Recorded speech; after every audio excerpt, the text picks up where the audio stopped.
Okay, so I'm going to start a new file in Photoshop. So go to File, New. If you can't find Photoshop, remember you can search via the magnifying glass. Alright, so File, New. I want to create an A3 sized piece of artwork. So I'm going to select International Paper Sizes and select A3. Mine's going to be Portrait, so long and skinny. We hit OK, you have a blank white page.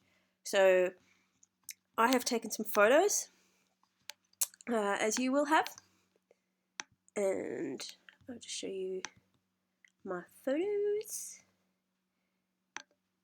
I've taken a photo of clouds. There's a photo of the backyard of the school with some grass and sky.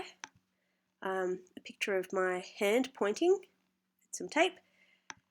And then we have one of the shipping containers from at the back of the school. Alright, so I'm going to open these in Photoshop, and I've control clicked open with Photoshop, or you can always File, Open, and navigate to where your pictures are. All I want from this picture is a bit of grass, so I'm going to use one of the marquees. Remember, like we did when we did the fruit and vegetable man, you can also use the polygonal lasso if you'd like it. And remember, if there's a little arrow, you can select different tools if you need to. Alright, so I'm just going to get a rectangular marquee and take a big chunk of grass, which will be the bottom of my picture. So I've selected that. I'm going to edit,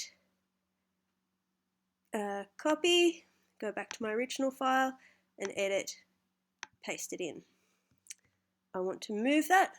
Remember, you can hover over the tools and it will tell you what they do or what they are, and I will move that down the bottom of my page. I can't see the bottom of my page, so I might use the magnifying glass and hit the Option key to get a negative and bring it down so I can see it.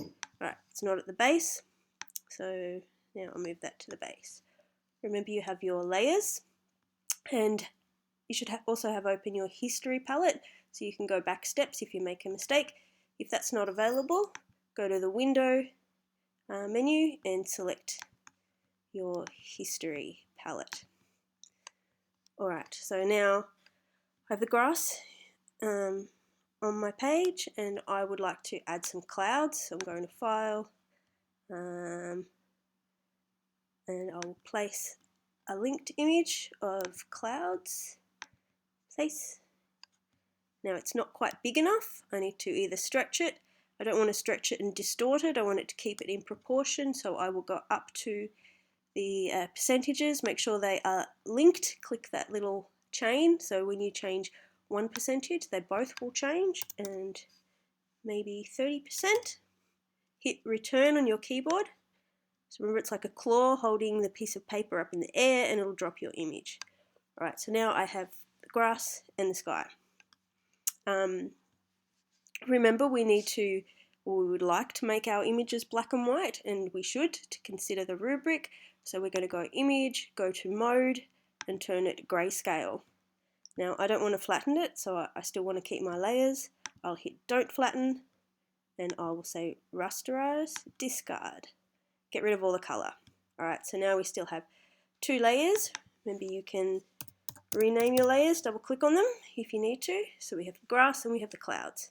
And I can see that they're all rather similar shades of grey. So now I would like to go back to the image, and I might make some adjustments to the brightness and contrast. So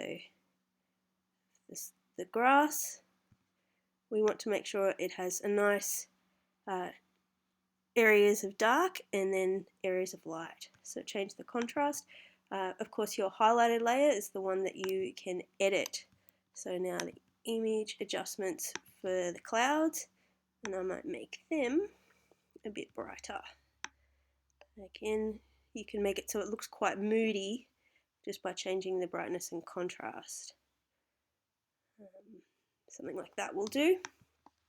Alright, and move that down a bit further. So I'm going to place the hand in here and then the shipping container. So I will place a linked file of the hand pointing. Alright, so it's black and white as well because our file is grayscale. I might change the mode back to RGB color, and again, don't flatten. But hopefully now when I place that image, it might be colored. And it is. Alright, so I want to cut this hand out from the background. I might want to zoom in. We can place the file, hit return to place the file, and I'm going to zoom in on the hand, and using the same tools that we used for the fruit and vegetable man, I might use the magic wand and get rid of the background.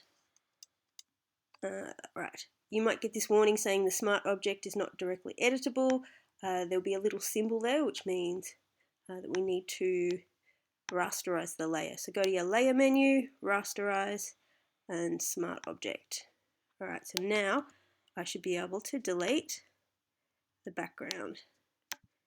So remember the magic wand selects pictures of pixels of the same color. So we have deleted as much as we want to, and I can now use the hit Command D to get rid of all of those little white lines that are flickering, and use the polygonal lasso tool to select all the way around that finger. Alright, so keep going, all the way around it. And when you get back to the beginning, you'll get those little lines. We're going to edit, cut, and then edit, paste, and it will pop up on a new layer. So double click that and right hand. I want to get rid of this layer entirely, so I can just select it and hit delete and it's gone. Alright, so I need to zoom out and so I can see my whole artwork.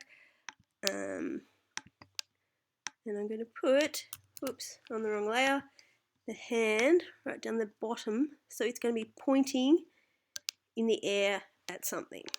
I think I want to make it black and white too. You can keep it color if you like, as long as there's some black and white in your artwork, as the rubric says. And of course there is a body part, as the rubric says. I'm going to make that grayscale. Again, don't flatten, discard.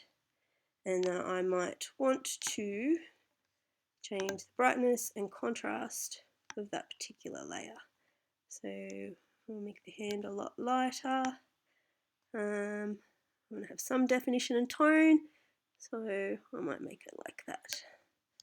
Alright, so there's not much variation between here and the cloud, so I might move my cloud layers over a bit so I get a bit of variation. Alright, like that, and you can see the finger pointing, grass, move that down, move the cloud down. So I'm using the arrow keys to just push those the different images where I'd like to, and of course got the move tool selected. Alright, so I'm going to save that. I'm quite happy with how it's looking so far. File, save as, and in my folder I might call it artwork and hit save. Alright, just go OK on that. And I'm going to have the shipping container floating in the sky like an unreal, surreal, almost surreal image. If I place the shipping container in there, alright, so it's black and white because my mode is still black and white, which is okay. Might add a bit of colour later on. And let us zoom in, and again use the polygonal lasso just to select all the way around this little object. You take your time and take care and try and get a really accurate cut.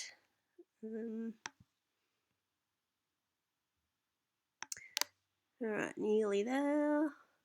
Ding. Across there. I'm going to go up on the inside of that shipping container. cross, down, cross, and back up there.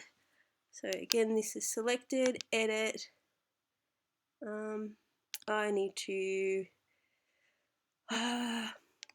rasterize that layer again. So layer, rasterize, smart object. Right, and now I can edit, cut, edit, paste. So remember, you can turn your eyes on and off to see your layers. Kind of looks kind of cool like that. So you could do a negative space image with the clouds, a bit like Magritte. We'll switch that back on, and we want to get rid of the background. So select it and hit delete on your keyboard. Alright, zooming out once again, option to turn it to a minus, and that's pretty much it. We've got, whoops, wrong layer, the shipping container floating in the sky, and again, adjustments, brightness, contrast to make it a bit more dramatic. So we have some stronger areas of light and dark, and I'll hit OK. I'm going to make it a bit bigger so I can scale it up, 120, and I'm actually going to change a bit of colour. So mode, RGB colour, red, green and blue. Don't flatten, keep your layers. And image adjustments, colour balance, and I might make it big purple floating shipping container, something like that. Hit OK, and then I might want to make the grass look a little green. Image adjustments, colour balance, we'll make it look green, maybe a darker, no, oops, just use the sliders to get a colour you're happy with, and something like that, and we hit OK. And there is my Surreal Photomontage. Remember, file save as at the end, artwork PSD, save, replace. Alright, and you can flatten your images if you would like to. If you're totally finished with it, it'll make your file size smaller. Flatten image, and now you've only got one layer, file, save as, artwork, flat. Alright, and then you can submit that file to me and you are done. Alana, your image has been put back in your student folder if you are hunting for it. So good luck today, guys, and I will see you all very soon.